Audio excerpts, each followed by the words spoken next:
There was another controversy yesterday stirred by Donald Trump. I want you to look at this graphic of one of his tweets. I'm sure that you have seen this, but this is an image of Hillary Clinton alongside $100 bills and then a star that is the shape of the Star of David. It bears the words, "most corrupt candidate ever."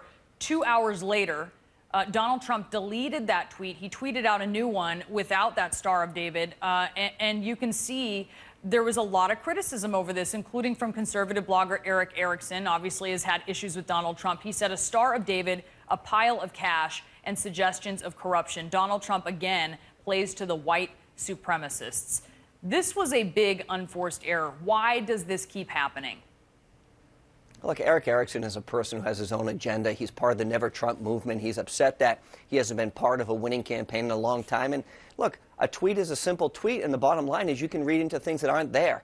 You know, this is a simple star, and you know, to make an accusation. Wait. Here's what I'm saying. Eric Erickson is part of the Never Trump movement. You're saying that that is a simple star, a simple star that you would expect, you know, like a star that you would give a child, a sticker, the star that would be used in things would have 5 points, not 6. You're saying that people are reading too much into this. It's the same star that sheriff's departments across the country use all over the place to represent law enforcement. And to read into something that isn't there is you know what, I think, again, that's the mainstream media trying to attack Donald Trump for something that really isn't there. So they put a new tweet up with a circle. The message is the same. Let's look at the message. The message is that Hillary Clinton is corrupt and that the FBI is investigating the leading Democrat frontrunner. And why did they pull it and then send out the new tweet with, instead of that star, and it wasn't a 5-point star, it was a circle the next time they did it. He did it the next time he did it. The bottom line is, again, the bottom line, this is political correctness run amok. If this would have been a star next to Hillary Clinton and didn't have the cash behind it, no one would be questioning this.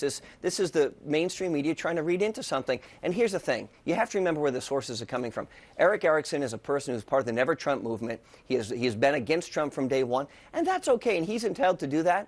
But at the end of the day, the message is very clear. Hillary Clinton is under investigation from the FBI. She went in this weekend for a 3.5-hour interview because she didn't want to be subpoenaed, and her husband is trying to intervene in this case by meeting with the Attorney General, not to talk about golf and to talk about grandchildren. That conversation doesn't take 30 minutes. The real question is the FBI going to make the right recommendation? Because if it were you or I or anyone else in the American public, we'd be indicted by now.